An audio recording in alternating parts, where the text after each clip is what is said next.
Terima kasih telah klik video ini, jangan lupa tonton sampai habis. Kemudian, tonton video-video sebelumnya. Dan jangan lupa klik subscribe dan tekan loncengnya agar teman-teman bisa mendapatkan notifikasi dari video-video yang kita upload.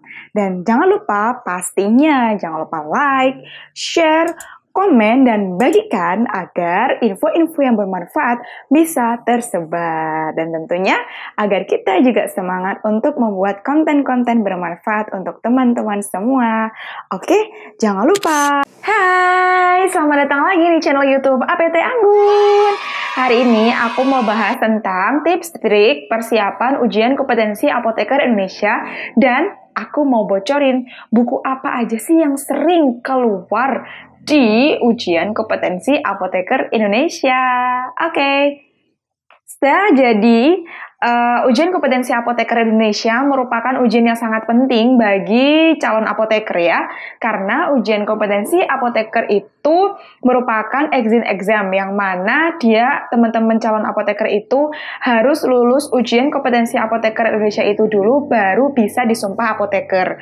Oleh karena itu perlu persiapan yang matang untuk melalui ujian kompetensi apoteker Indonesia. Oke, hari ini aku mau share tips dan triknya. Stay tune. Tips trik untuk persiapan ujian kompetensi apoteker Indonesia adalah yang pertama, teman-teman. Teman-teman harus membuat kelompok belajar terlebih dahulu. Nah, kelompok belajar ini sangat penting, teman-teman. Karena apa? Karena untuk meningkatkan dan menjaga motivasi semangat belajar kita. Dengan kita melihat teman-teman, dengan kita belajar bareng, insya Allah atau otomatis semangat kita akan terjaga. Karena kita melihat teman kita semangat, kok kita enggak gitu. Nah, itulah karena semangat itu naik dan turun. Nah, benefit mengikuti atau membuat kelompok belajar ini adalah teman-teman kita bisa berdiskusi dua arah. Yang mana misal kita membuat beberapa soal atau menggunakan sedang latihan soal gitu ya. Nah, mungkin kita tahu jawabannya. Kalau kita tahu jawabannya, kemudian teman-teman kita tidak tahu jawabannya, kita bisa menjelaskan ke teman-teman kita. Dengan begitu, kita ada proses untuk memahami dan menghafalkan lebih. Karena kita telah menjelaskan. Karena kalau kita hanya merekam saja tanpa kita menjelaskan, mungkin itu tidak akan lama bisa melekat di memori atau otak kita. Tapi kalau dengan kita menjelaskan, kemudian teman kita bertanya lagi, kemudian kita menjelaskan lagi, teman kita bertanya, kita sudah stuck tidak tahu jawabannya, mau nggak mau kita harus lihat sumber untuk memastikan jawaban yang tepat itu apa. Nah, dalam proses kegiatan belajar itulah yang menjadi peran penting dari kegiatan kelompok belajar itu. Dengan begitu, teman-teman akan lebih mudah memahami dan lebih mudah melekatkan ilmu di otak kita tanpa kita harus menghafalkan dengan ekstra. Dan otomatis dengan teman-teman mengajarkan ke teman yang lain atau teman lain mengajarkan ke kita, otomatis ilmu itu akan melengkap lebih lama atau dalam jangka yang lama, seperti itu. Nah, tapi sekarang kan kita nggak boleh nih kumpul-kumpul di kafe-kafe, kumpul-kumpul di mana-mana, terus kita harusnya stay di rumah aja. Nah, ini menjadi peluang teman-teman, sangat menjadi peluang. Karena apa? Karena dengan begitu, teman-teman universitas lain juga melakukan hal yang sama dengan kita, yaitu berdiam diri di rumah, atau maksudnya hanya di rumah aja. Nah, oleh karena itu bisa dijadikan peluang. Kita bisa belajar kelompok atau membuat kelompok belajar itu lintas universitas, gak hanya di universitas kita. Jadi misal kita membuat dari beberapa universitas, misal aku punya teman dari Unpad, aku punya teman dari UB, aku punya teman dari UMS, aku punya teman dari UAD. Yuk kita membuat kelompok belajar, ya mungkin kita belajarnya cuma sejam aja setiap hari. Oke, itu bagus banget ya teman-teman. Karena apa? Karena dengan begitu, teman-teman akan bisa melihat sudut pandang yang lebih luas lagi. Karena kan mungkin pengajaran di universitas teman-teman itu kan sama gitu ya. Nah, akan berbeda dengan pengajaran di universitas yang lain. Nah, dengan begitu teman-teman akan bisa menangkap ilmunya dengan lebih sempurna. Karena ilmu yang mungkin tidak sempurna di bangku kuliah teman-teman atau di universitas teman-teman, teman-teman bisa dapatkan dari hasil diskusi teman-teman di luar universitas teman-teman, kayak gitu.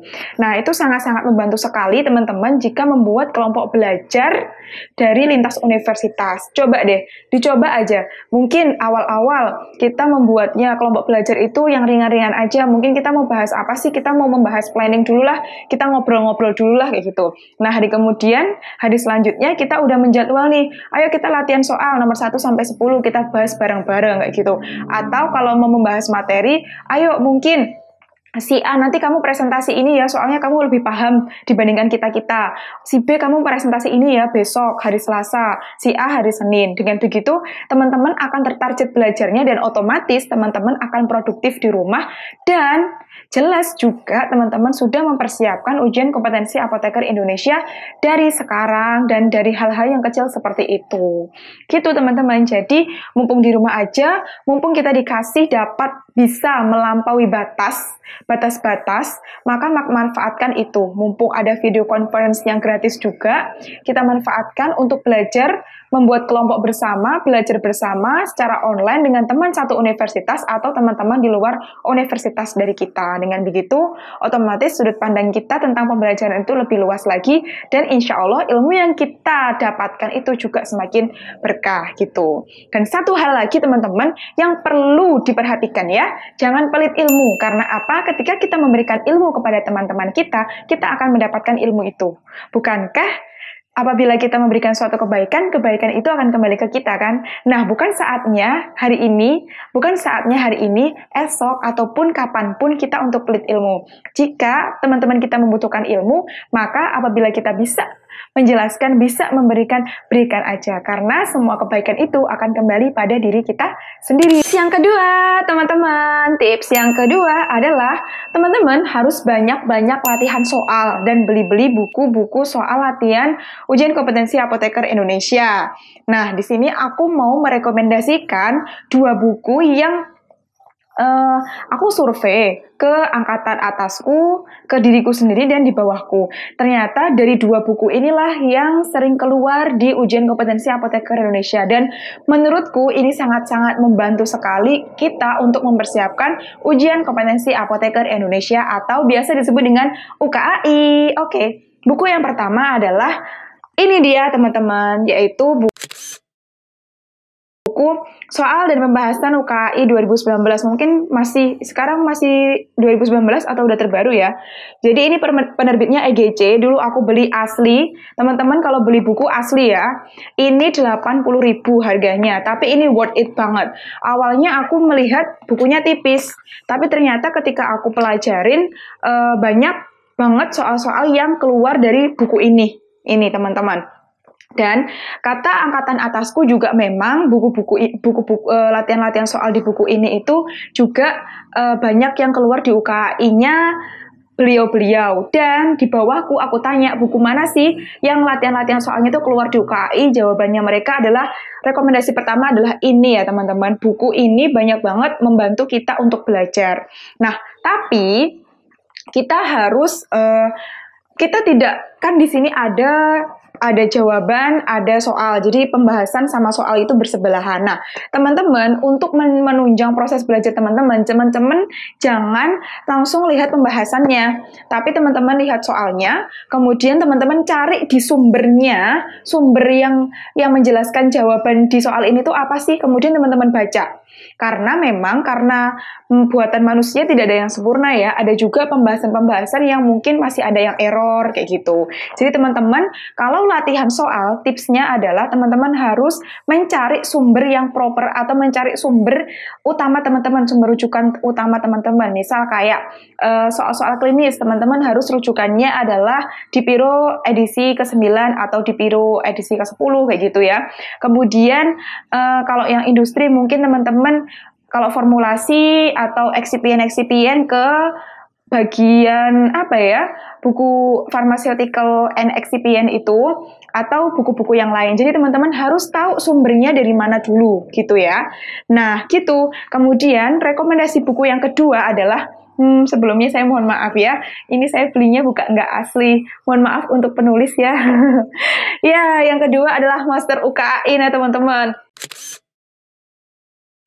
Ini aku belinya itu 1 minggu atau enggak 2 minggu sebelum UKAI karena stok latihan soal itu udah habis, jadi aku mau nggak mau harus beli ini. Tapi ternyata buku ini itu banyak juga yang keluar. Bahkan aku merasa beruntung banget membeli buku ini karena ada satu yang grafiknya itu mirip banget dan aku tuh nggak paham itu tuh gimana cara ngerjainnya. Tapi di buku ini itu dijelasin dan aku udah membaca jawabannya. Akhirnya ya udah aku klik itu aja, sama persis jawabannya juga benar. Jadi merasa keberuntungan banget tiba-tiba aku beli buku ini karena di buku ini juga ada yang keluar beberapa kayak gitu. Nah, teman-teman jangan tiru aku karena membelinya ini sangat-sangat terlambat ya, karena kan ada sistem PO dari penulisnya langsung. Nah, ini aku membelinya itu di Jogja. Jadi ini bukan buku asli, tolong jangan diulangi ya. Nah, belilah buku asli teman-teman karena yang nulis atau yang ngumpulin soal itu usahanya tuh keras banget untuk membuat pembahasan seperti ini, membuat soal-soal seperti ini tuh usahanya tuh keras banget kayak gitu. Jadi kalau bisa beli bukunya yang asli itu. Jadi 2 buku ini yang aku rekomendasikan kepada teman-teman untuk belajar persiapan UKAI. Nah, berkaitan dengan latihan-latihan soal ini teman-teman, sesuai yang aku katakan tadi, jadi teman-teman itu kalau bisa belajar walaupun ada pembahasannya di 2 buku ini, teman-teman harus tetap belajar atau mencari sendiri jawabannya. Jadi teman-teman melihat soalnya, kemudian setelah lihat soalnya, teman-teman harus mencari jawabannya itu berdasarkan sumbernya. Sumbernya apa sih? Sumbernya tolong teman-teman tulis di bawah jawabannya teman-teman. Jadi dengan begitu teman-teman akan ada proses membaca di situ dan ada proses mempelajari lebih dalam. Dengan begitu, teman-teman akan lebih melekat ilmunya dibandingkan teman-teman harus membaca langsung ke pembahasannya. Gitu. Dan teman-teman juga memastikan bahwa jawaban yang teman-teman tuliskan itu benar kayak gitu, karena ada beberapa kunci di buku ini itu ada yang agak nyeleweng sedikit kayak gitu, tapi hanya 1-2 soal aja kayak gitu. Jadi teman-teman kalau bisa tetap harus mencari, tidak langsung percaya dengan pembahasan yang ada di buku-buku kayak gitu, karena mungkin bisa jadi referensi yang digunakan berbeda atau bisa jadi salah ketik atau apa kayak gitu, kan kita tidak tahu ya, namanya human error gitu. Oke.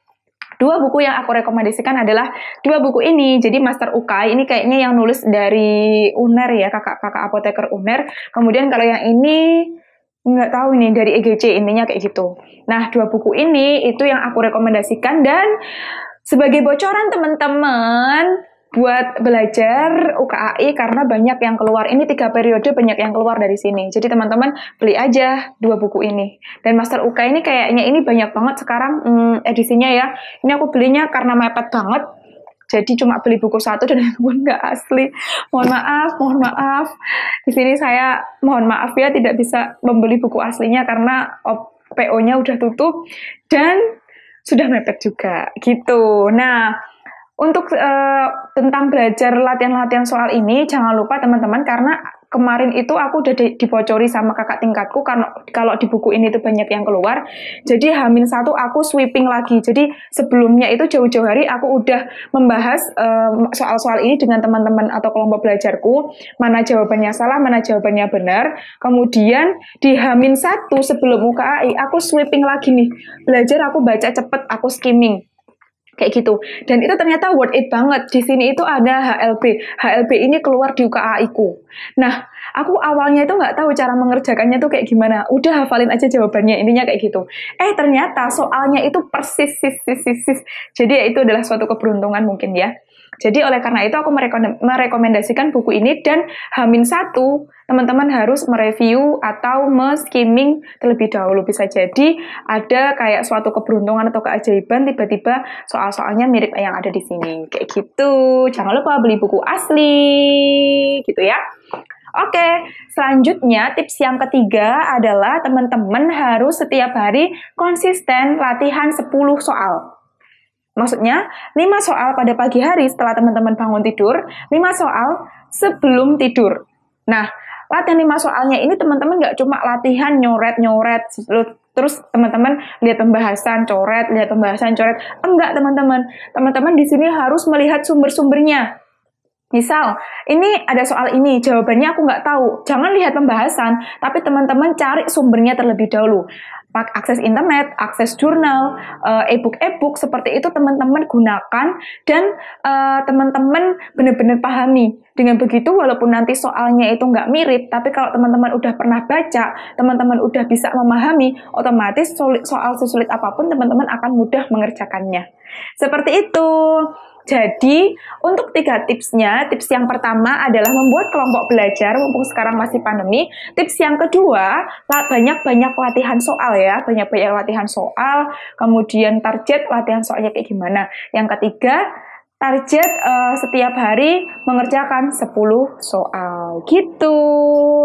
Oke, itulah tips dan trik aku ketika aku dulu pengalaman mempersiapkan ujian kompetensi apoteker Indonesia, dan alhamdulillah lulus dengan nilai yang menurutku itu memuaskan kayak gitu teman-teman. Jangan lupa ya subscribe, like jika memang bermanfaat. Terus coba ceritakan pengalaman persiapan UKI teman-teman yang kalau semisal teman-teman udah pernah merasakan. Dan sekian, kalau misal ada yang salah, mohon dimaafkan. Dadah! Jangan lupa subscribe, like, share, dan komen.